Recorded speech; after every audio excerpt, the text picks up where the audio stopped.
सुप्रभात बच्चों, नवांकुर DG lessons में आपका स्वागत है। आज हम पढ़ने जा रहे हैं कक्षा 11 विषय हिंदी आरोह भाग 1 गद्य खंड के अंतर्गत पाठ 1 नमक का दारोगा। इस कहानी के लेखक मुंशी प्रेमचंद हैं। मुंशी प्रेमचंद का मूल नाम धनपत राय था। मुंशी प्रेमचंद को उपन्यास एवं कहानी सम्राट भी कहा जाता है।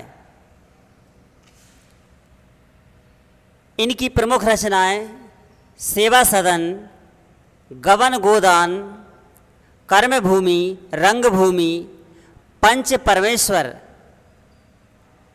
आदि इनकी रचनाएं हैं और भी अनेक रचनाएं हैं। प्रिय बच्चों, अब हम नमक का दारोगा कहानी को पढ़ते हैं, उसका सारांश समझते हैं।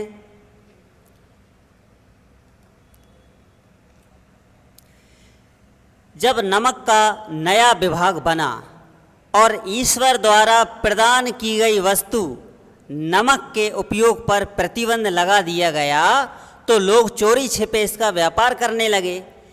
अनेक प्रकार के छल प्रपंचों का प्रारंभ हुआ।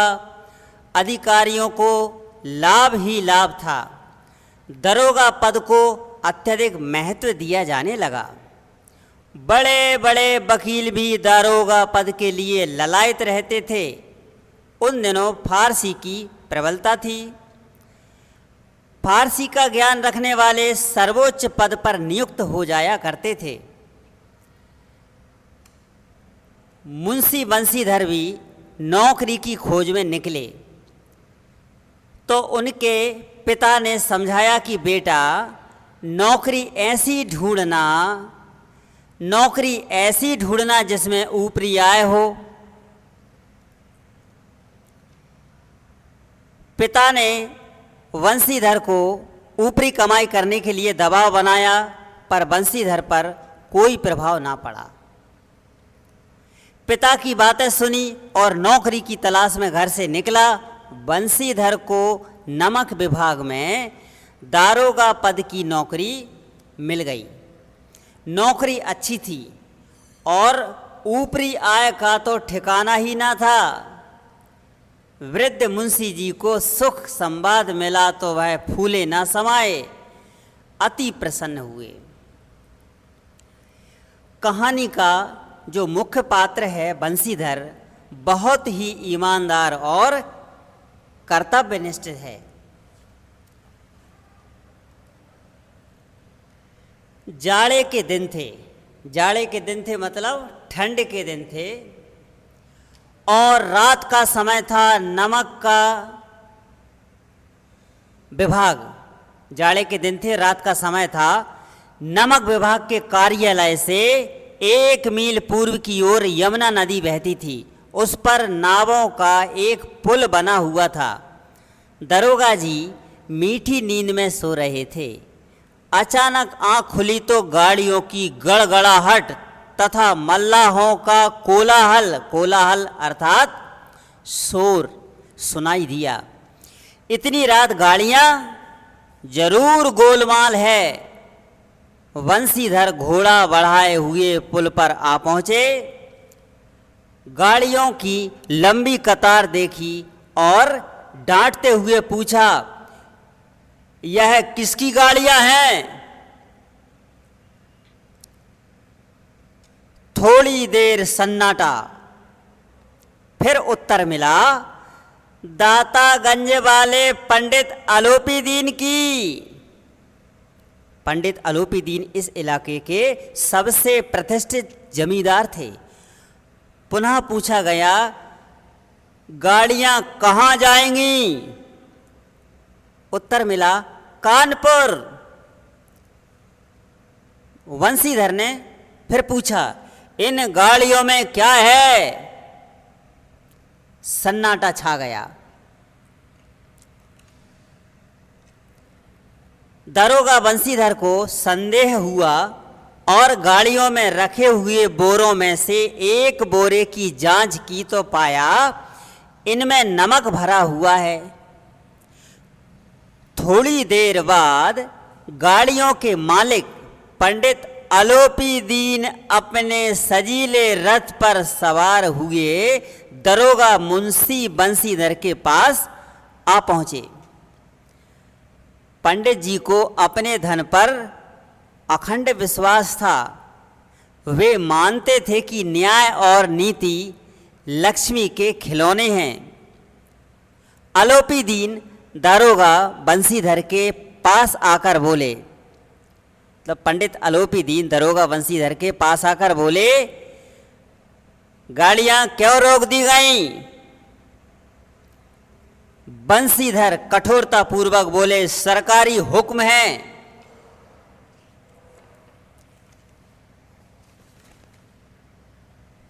पंडित अलोपीदीन ने बंसीधर को प्रलोभन दिया तथा तरह तरह से समझाया और रिश्वत देने की बात कही, परंतु बंसीधर पर कोई प्रभाव ना पड़ा।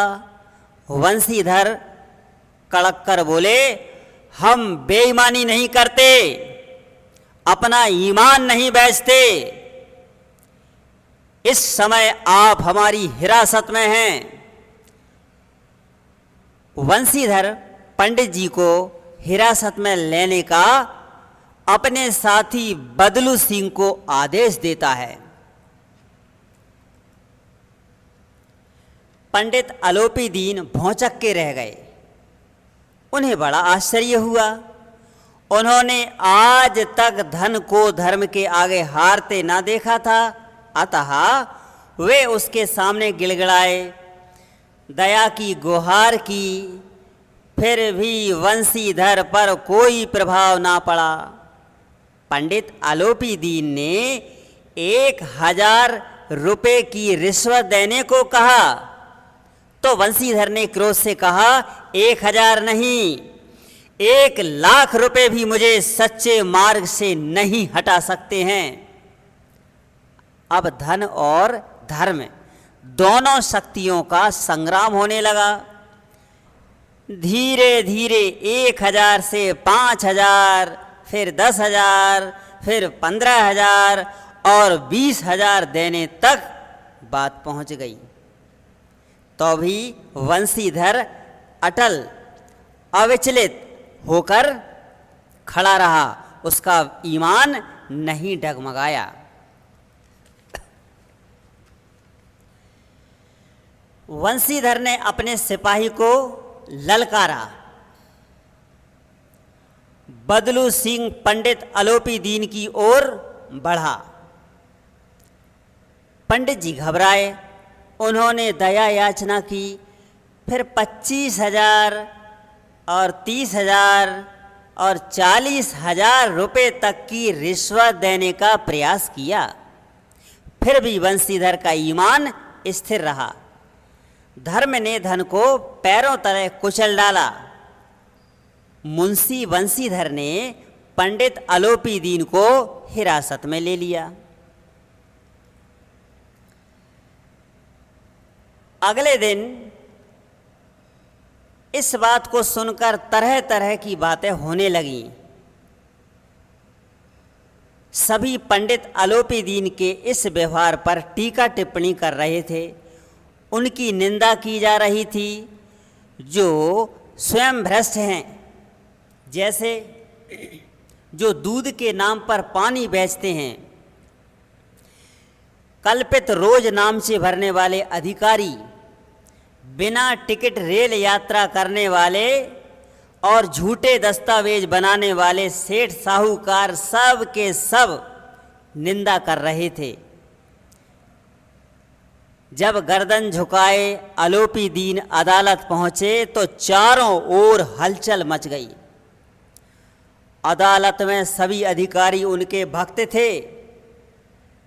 वकील, आज्ञापालक और चपरासी तथा चौकीदार बिना दाम के ही गुलाम थे।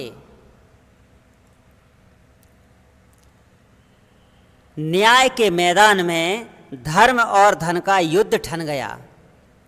प्रत्येक मनुष्य पंडित अलोपी दीन से सहानुभूति प्रकट कर रहा था। वकीलों की एक सेना तैयार हो गई। वंशीधर चुपचाप खड़े थे। उनके पास सत्य के अलावा कोई बल नहीं था। स्पष्ट भाषण के अतिरिक्त कोई ताकत नहीं थी। गवाह थे, किंतु वे सभी अलोपी दीन के द्वारा दिए गए लोभ के कारण डावाडोल थे। कोई भी सत्य के लिए स्थिर नहीं था।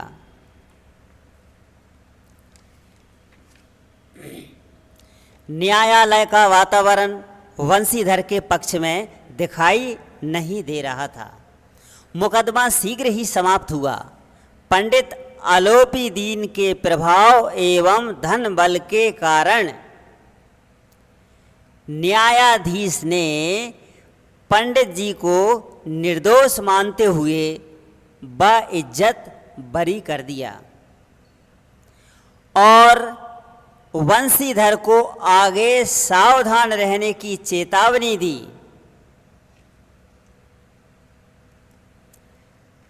वकीलों ने फैसला सुना।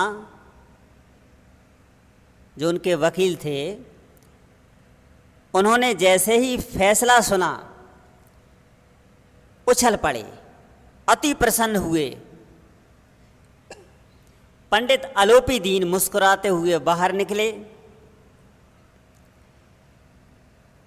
स्वजन बांधवों ने रुपयों की लूट की। उदारता का सागर उमड़ पड़ा। किंतु जब बंशीधर बाहर निकले तो चारों ओर से उनके ऊपर व्यंग्यबाणों की वर्षा होने लगी। वंशीधर को बहुत दुख हुआ और विचित्र सा अनुभव हुआ। न्याय और विद्वता, लंबी चौड़ी उपाधियां, बड़ी बड़ी दाढ़ियां और ढीले चोंगे एक भी सच्चे आदर के पात्र नहीं हैं।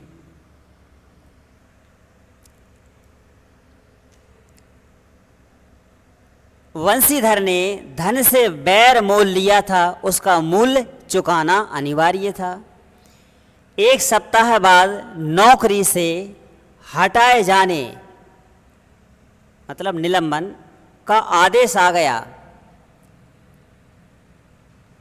इसमें मुअत्तली का परवाना लिखा हुआ है। मुअत्तली का परवाना, इसका अर्थ होता है नौकरी से हटाए जाने का आदेश। तो एक सप्ताह बाद नौकरी से हटाए जाने का आदेश आ गया। वंशीधर का हृदय टूट गया। वह बहुत दुखी हुआ और अपने घर पहुंचा।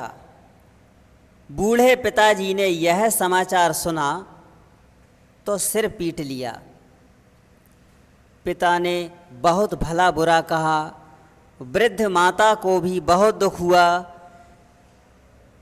जगन्नाथ और रामेश्वर यात्रा की कल्पनाएं मिट्टी में मिल गईं। पत्नी ने भी कई दिनों तक बात नहीं की। वंशीधर के घर में अप्रसन्नता का वातावरण छा गया। इसी तरह एक सप्ताह बाद संध्या के समय वंशीधर के द्वार पर सजा हुआ रथ आकर रुका। इसमें पंडित अलोपी दीन थे। मुंशी जी अगवानी को दौड़े और झुककर प्रणाम किया। वंशीधर के पिता पंडित अलोपी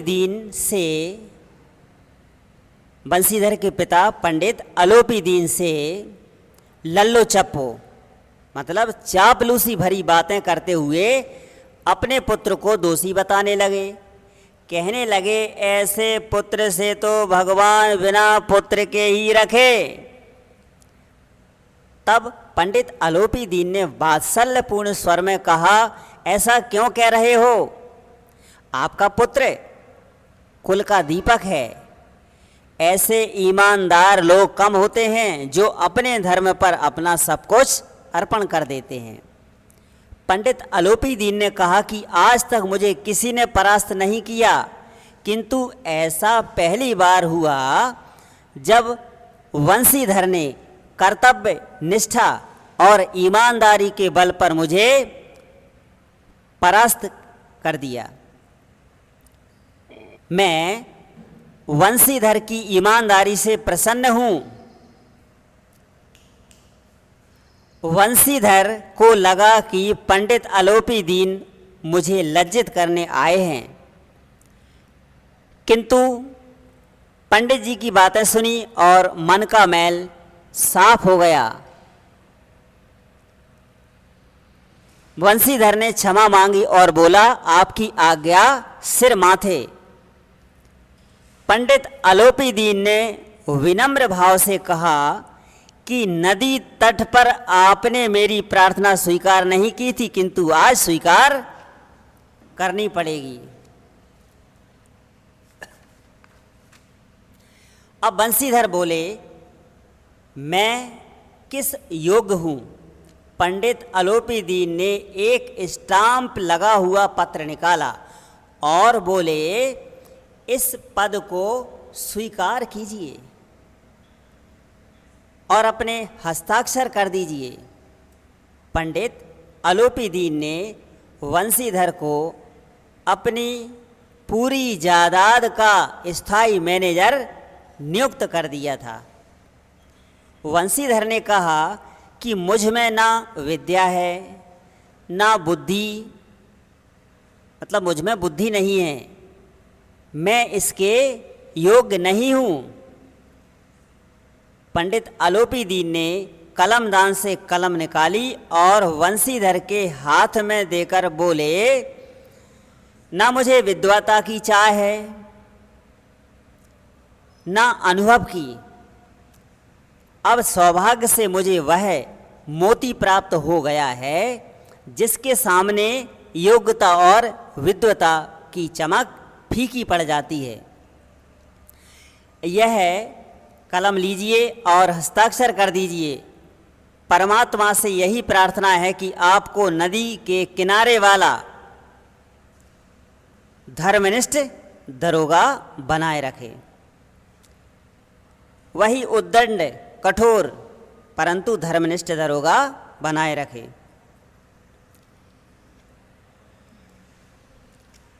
वंशीधर की आंखें भर आईं। हृदय के संकुचित पात्र, संकुचित मतलब छोटा, हृदय के संकुचित पात्र में इतना एहसान ना समा सका। कांपते हुए हाथ से मैनेजरी के कागज पर हस्ताक्षर कर दिए। पंडित अलोपी दीन ने प्रफुल्लित होकर वंशीधर को गले लगा लिया। बच्चों, कहानी का अंत सुखद है। ईमानदारी की विजय हुई और इस तरह यह कहानी यही समाप्त होती है। धन्यवाद।